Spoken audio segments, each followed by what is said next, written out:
Happy Monday, everyone. This is your English 1 pre-recorded video for week 8. I'm Miss Miller. All right, so the lesson overview for this week, we're going to go through some narrative structure notes. I'm going to introduce a new novel that we're starting for class and then go over some announcements that have to do with English class. All right, so right now you need to pause this video and get your notebook and something to write with. Remember, when we take notes in English class, if it is underlined, you should write it down. Everybody get my joke? Pause. Yeah, okay. All right, again, pause, get something to write with, get your notebook. Cool. All right, hopefully you have your English notes, and notice that it is underlined, so you should be writing down English notes. 10/11 is the date. Narrative structure is what we are going to be discussing. So what is a narrative? Okay, this is English class, so we talk about narratives all the time. Hopefully your middle school education has taught you what a narrative is, but just in case, here is the definition. Notice this is underlined, so you should write it down. A narrative is a story. Simply put, it is just a story. So it can be real, which is nonfiction, or imagined, so made up, which is fiction, and it tells about a series of events or plot. You notice in this one sentence, I give you the definition of narrative, the definition of nonfiction, the definition of fiction, and the definition of plot. Okay, so there are 4 definitions in this one sentence, okay? And you need to know them all. If you need to pause and re-watch this part so that you can write them down, go ahead and do so. All right, so what is the very first part of a narrative? That is going to be exposition, which is what we're going to be focusing on this week. Exposition is the beginning of the story, and it introduces the main characters, or the who, and the setting, which is the where and when, actually. So in this case, I've given you the definition of exposition, the definition of characters, and the definition of setting. Okay, pause if you need to get this written down. Alrighty, so what happens after we know the characters and the setting? That's when we get the rising action, which is the next part of our narrative structure, okay? The series of events. So the rising action is what happens during that is the conflict or the problem is introduced and explored. So the author of the short story or the movie or however the story is being told is going to explain what's wrong. What is the main character trying to fix or solve or resolve, okay? And then after the rising action, then what? We have the climax. And the climax is the most intense part of a story or a movie or a novel, whatever you happen to be receiving the story from. And this is where the bad word hits the fan, okay? It's the biggest turning point, okay? So when stuff really starts to change. In a lot of movies, it might be the big battle scene, or in a romance, it might be when the couple decides to get married, or it's when the biggest change happens. And then finally, we have the falling action and the resolution, which I'm going to go over those definitions on another video, okay? So make sure you've paused and you have written these down. If you haven't, do so now. Okay. All right, so the next part of these notes, you want to be prepared for some artistic skills. So you should draw this image, okay?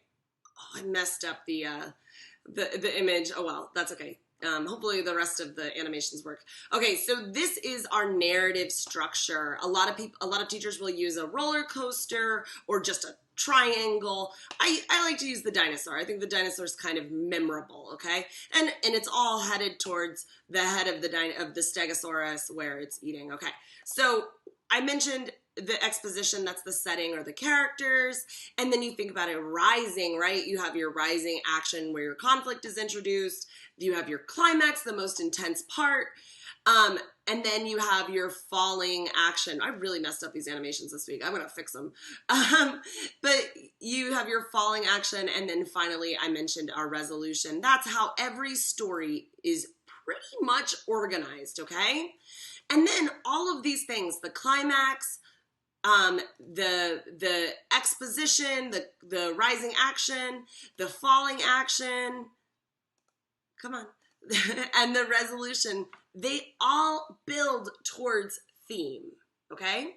And they all contribute to the theme or the lesson, and we'll get into theme more later. But just a reminder, you should have covered this in 5th grade, 6th grade, 7th grade, 8th grade, and now we're covering it again in 9th grade. So this should all be familiar to you. If it's not, pay close attention, okay? This is review in a lot of ways. All right, so those were your notes. If you need to rewatch the video to write them down, do so. Remember that your notes are okay to use on tests and quizzes, okay? So if you have them handy, it's easy points, right? You'll do well in the class. All right, I am going to be introducing our new class novel. It is called The Absolutely True Diary of a Part-Time Indian.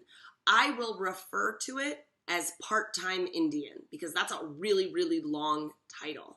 The author is Sherman Alexie. He is a Native American author from Spokane, Washington. And this story is fiction. It is made up, but the author uses a lot of real events and occurrences from his life to write this story, okay? So even though it says absolutely true diary, it's fiction. It's not actually true, but a lot of the things in it did really happen, okay? So it's sort of both fiction and nonfiction in some ways. All right, you are going to be watching the videos through Edpuzzle that read to you this story. The story is read by the author, Sherman Alexie. He's got a very interesting sounding voice, and I've sped it up a little bit so that it's easier. You get through it a little bit faster. He speaks very slowly. You will follow along through the video. So the video will have the text and you will follow the arrow and read. I really encourage you to actually read and not just listen so that you improve your reading comprehension skills, okay? It's very important that you read. If you have any questions, as always, comment on this assignment. All right, so my main announcements for this week are, so a lot of people have been asking about late work, especially parents. I will continue to accept late work up to 2 weeks after the due date. Your grades, by the time you're watching this video, your grade that is going on your progress report should be pretty accurate. That's what your parents will see on Friday, hopefully. Hopefully I'm finished with grades by then.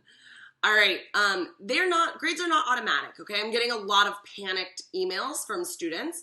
I update them as often as I can, and I promise you I update them a lot. That's what I do, okay?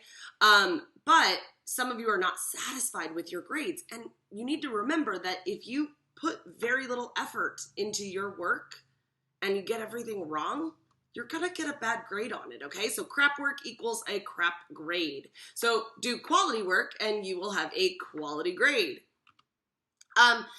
This is the biggest announcement of today. So there will be no reading logs for this 6 weeks because you are expected to read and complete the assignments related to Part-Time Indian, okay, our class novel.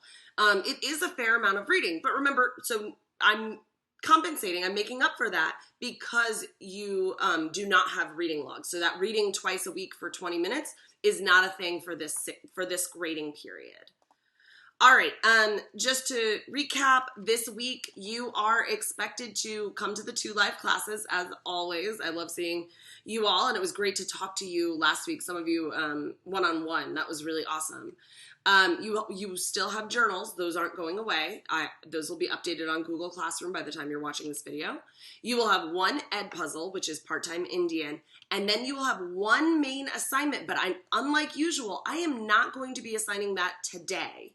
I will be assigning that on Wednesday to make sure that you have enough time to watch the Part-Time Indian Edpuzzle. It's like 8 minutes. It's not that long. And it's just chapter 1, okay? Again, if you have any questions, let me know. You can email me. You can comment on assignments. I get back as quickly as I can. I usually start replying to student questions and concerns starting about 8 a.m. every day, and I stop about 4 or 5 p.m. if you comment in the evening, I'm probably not going to get back to you until the next day. But I am really, really quickly, and I go through my emails in the order that I get them, okay? Yeah, that's awesome. That's great. I hope you guys had a great weekend, and I can't wait to see you in class.